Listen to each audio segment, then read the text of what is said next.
हरे कृष्णा, राधे राधे। स्वागत है आपका कन्हैया स्टोरी की आध्यात्मिक यात्रा में। आइए अमावस्या और पूर्णिमा व्रत के समय सुनी जाने वाली कहानी सुने।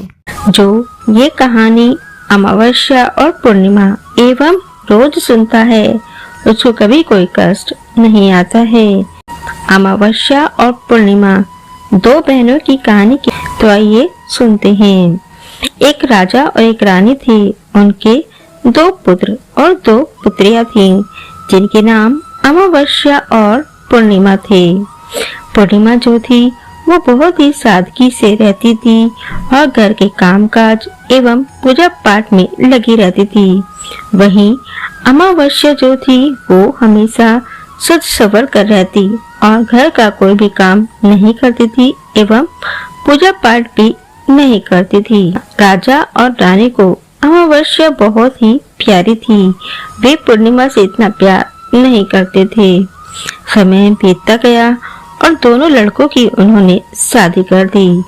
बहुएं आ गई और पूर्णिमा अपनी भाभीयों के काम में भी हाथ बटाती थी। इसीलिए उसकी भाभियां भी पूर्णिमा को प्यार करती थी, लेकिन वो अमावस्या से प्यार नहीं करती थी। समय बीतता गया तो रानी ने कहा कि बेटों की तो हमने शादी कर दी है, अब बेटियां भी बड़ी हो गई हैं, इनकी भी शादी कर देते हैं। पूर्णिमा को किसी गरीब घर में बिहाना, क्योंकि इसको तो पूजा पाठ और घर के काम में ही अच्छा लगता है।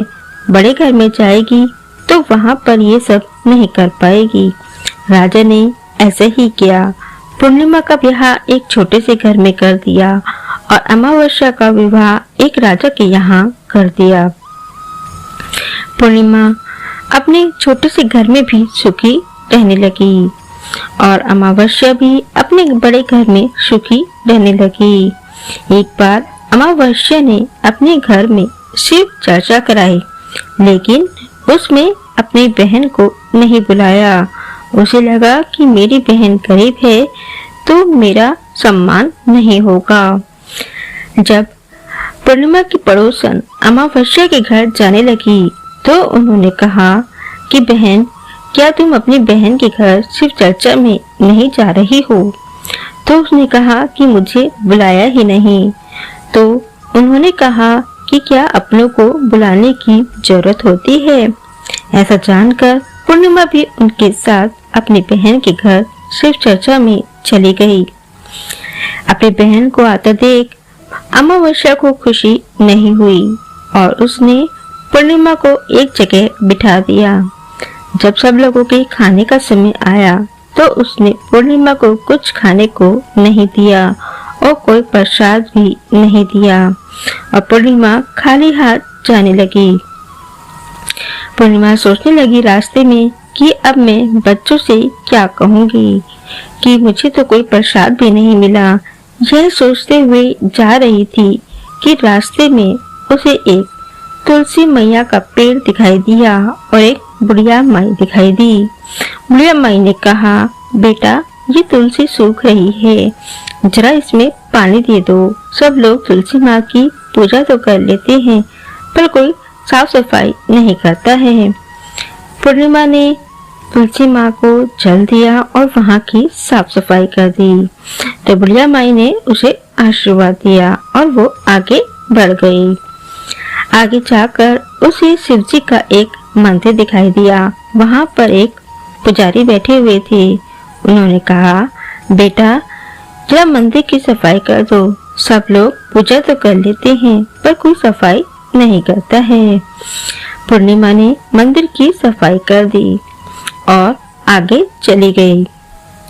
आगे जाकर उसे पार्वती माई का एक मंदिर दिखाई दिया। तो वहाँ पर भी एक पुजारन बैठी हुई थी। उन्होंने कहा, बेटा, जरा मंदिर की सफाई कर दो। तो उसने मंदिर की सफाई कर दी। तो वहाँ पुजारन ने भी उनको आशीर्वाद दिया और वो आगे बढ़ गई। आगे जाकर गंगा नदी पर पहुंची तो वहाँ पर भी एक बुढ़िया माई बैठी हुई थी। उन्होंने कहा, बेटा, जरा गंगा नदी की सफाई कर दो। सब लोग स्नान तो कर लेते हैं पर कोई सफाई नहीं करता है। उसने गंगा नदी की भी सफाई कर दी और दूसरे पार जाने के लिए उसे फूलों से सजी हुई एक नाव मिली। तो वह उस नाव में बैठकर अपने मायके चली गई। जैसे ही वो मायके पहुंची तो उसकी भाभियां उसको देखकर बहुत खुश हुई। वह अपनी भाभियों के काम में हाथ बटाने लगी, जिसे देखकर भाभियां बहुत खुश हुई। और जब अगले दिन पूर्णिमा जाने लगी तो भाभी ने उसे एक नई साड़ी दी और एक थैला दिया, जिसे लेकर वह अपने घर चलने लगी।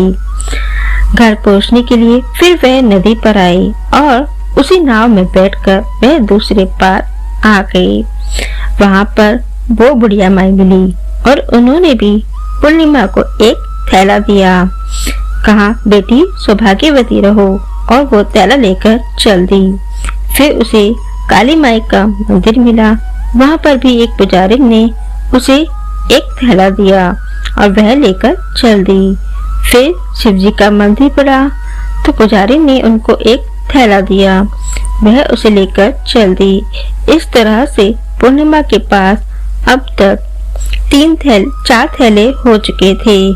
फिर वह तुलसी माई के पास पहुंची तो तुलसी माई ने भी उसे एक थैला दिया और वह उन सभी 5 थैलों को लेकर घर पहुंच गई। घर जाते ही जब उसने मायके वाला थैला खोला तो उसमें बच्चों के लिए खिलौने और खाना था।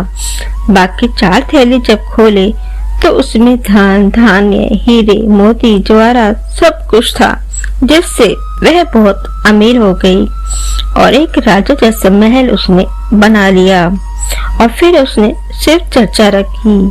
शिव चर्चा रखने पर उसने अपनी बहन अमावस्या को बुलाया। अमावस्या यह सब देखकर बहुत आश्चर्यचकित हुई और उसने अपनी बहन से पूछा कि बहन, ये सब कैसे हुआ? तो पूर्णिमा ने बताया कि मैं तुम्हारी शिव चर्चा में आई थी, तुमने तो मुझे कुछ नहीं दिया। फिर इस तरह से उन सभी 5 ने मुझे 5 थैले दिए, जिन सब के प्रताप से ये सब हुआ। तो अमावस्या ने कहा कि बहन, तुम भी मुझे कुछ मत देना, मैं भी खाली हाथ जाऊंगी। लेकिन पूर्णिमा ने अमावस्या को प्रसाद दिया और अमावस्या ने उस प्रसाद को ग्रहण नहीं किया, फेंक दिया। फिर वह तुलसी माई के पास पहुंची तो वहां पर वही बुढ़िया बैठी थी। तो बुढ़िया माई ने कहा, बेटा जरा तुलसी की सफाई कर दो।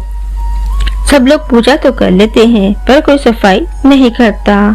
अमावस्या ने कहा, नहीं, मैं सफाई नहीं करूंगी, मेरे कपड़े गंदे हो जाएंगे।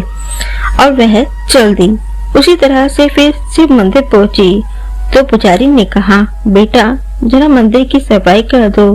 तो अमावस्या ने कहा, नहीं, मैं सफाई नहीं करूंगी, मेरे कपड़े गंदे हो जाएंगे। फिर काली माई के मंदिर पहुंची। वहां भाई पुजारी ने कहा कि बेटा जरा मंदिर की सफाई कर दो।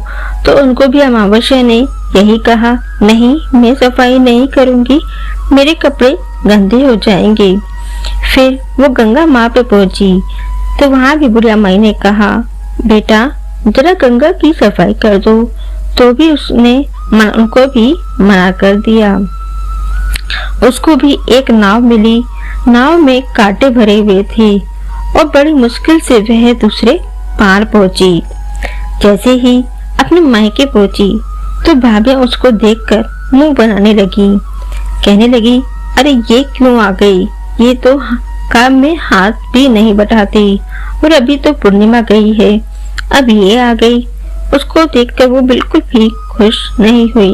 कोई आव भगत उसकी उन्होंने नहीं की। सुबह को जब अमावस्या अपने घर जाने लगी तो भाभियों ने उसे कुछ नहीं दिया और अमावस्या ने कहा, भाभी आप मुझे कुछ नहीं दोगी, पूर्णिमा को तो आपने थैला और साड़ी दी थी। तो भाभी ने कहा कि आप तो सुकोमल हो, आपके घर आपका थैला पहुंच जाएगा। फिर अमावस्या चल दी और नाव में बैठकर दूसरे पार आई तो बुढ़िया माई से कहने लगी, बुढ़िया माई थैला दे दो। तो बुढ़िया माई ने भी यही कहा कि तुम्हारा थैला तुम्हारे घर पहुंच जाएगा। बाकी सबने भी, काली माई ने, शिव जी के पुजारी ने और तुलसी माई की बुढ़िया माई ने भी यही कहा कि तुम्हारा थैला तुम्हारे घर पहुंच जाएगा। जैसे ही अमावस्या अपने घर पहुंची तो उसे 5 थैले मिले और जैसे ही उसने उन 5 थैलों को खोला तो अपने घर से आए थैले को जब खोला तो उसमें मिट्टी भरी हुई थी और बाकी थैलों को जब खोला तो उनमें कीड़े मकोड़े, सांप, बिच्छू और भस्म निकली। यह सब देखकर अमावस्या रोने लगी और रोते रोते पूर्णिमा के पास गई। पूर्णिमा ने कहा कि मैंने तो सबकी सेवा की थी, तब मुझे ये सब मिला। और उसने शिवजी से क्षमा याचना की। शिवजी से क्षमा याचना करते ही अमावस्या पहले जैसी हो गई और उसके घर भी सब धन धान्य से भर गया और उसने प्रण लिया कि अब मैं भी सभी की सेवा करूंगी। तो जैसे अमावस्या और पूर्णिमा को भगवान ने सद्बुद्धि दी और उनके घर को धन धान्य से भरा, ऐसे ही भगवान सबके घर को धन धान्य से भरना। तो ये थी अमावस्या और पूर्णिमा, 2 बहनों की कहानी। आइए सुनते हैं सोमवती अमावस्या की व्रत कथा। सोमवती अमावस्या व्रत कथा के अनुसार एक गरीब ब्राह्मण परिवार था। उस परिवार में पति पत्नी एवं उसकी एक पुत्री भी थी। उनकी पुत्री समय के गुजरने के साथ साथ धीरे धीरे बड़ी होने लगी। उस पुत्री में बढ़ती उम्र के साथ सभी स्त्रीयोचित सगुणों का विकास हो रहा था। वह कन्या सुंदर, संस्कारवान व गुणवान थी, परंतु गरीब होने के कारण उसका विवाह नहीं हो पा रहा था। एक दिन उस ब्राह्मण के घर एक साधु महाराज पधारे। साधु उस कन्या के सेवा भाव से अत्यधिक प्रसन्न हुए। कन्या को लंबी आयु का आशीर्वाद देते हुए साधु ने कहा कि इस कन्या के हाथ में विवाह योग्य रेखा नहीं है। तब ब्राह्मण दंपति ने साधु से इसका उपाय पूछा। कन्या ऐसा क्या करे कि उसके हाथ में विवाह योग बन जाए। साधु महाराज ने कुछ देर विचार करने के पश्चात अपनी अंतर्दृष्टि में ध्यान करके बताया कि कुछ ही दूरी पर एक गांव में सोना नाम की एक धोबिन महिला अपने बेटे और बहू के साथ रहती है, जो बहुत ही आचार विचार एवं संस्कार संपन्न तथा पति प्रायण है। यदि यह कन्या उस धोबिन की सेवा करे और वह महिला इसकी शादी में अपने मांग का सिंदूर लगा दे तथा उसके बाद इस कन्या का विवाह हो जाए तो इस कन्या का वैधव्य योग मिट जाएगा। साधु ने यह भी बताया कि वह महिला कहीं बाहर आती जाती नहीं है। यह बात सुनकर ब्राह्मणी ने अपनी बेटी से धोबिन की सेवा करने का प्रस्ताव रखा। अगले दिन से ही कन्या प्रातः काल ही उठकर सोना धोबिन के घर जाकर साफ सफाई व अन्य सारे कार्य करके अपने घर वापस आने लगी। एक दिन सोना धोबिन अपनी बहू से पूछती है कि तुम तो सुबह ही उठकर सारे काम कर लेती हो और पता भी नहीं चलता। बहू ने कहा, माँ जी, मैंने तो सोचा कि आप ही सुबह उठकर सारे काम खुद ही खत्म कर लेती हैं। मैं तो देर से उठती हूँ। यह सब जानकर दोनों सास बहू घर की निगरानी करने लगी कि कौन है जो सुबह ही घर का सारा काम करके चला जाता है। कई दिनों के बाद धोबिन ने देखा कि एक कन्या मुंह ढके अंधेरे में घर में आती है और सारे काम करने के बाद चली जाती है। जब वह जाने लगी तो सोना धोबिन उसके पैरों पर गिर पड़ी और पूछने लगी कि आप कौन हैं और इस तरह छुपकर मेरे घर की चकारी क्यों करती हैं। तब कन्या ने साधु द्वारा कही गई सारी बात बताई। सोना धोबिन पतिप्राण थी, अतः उसमें तेज था।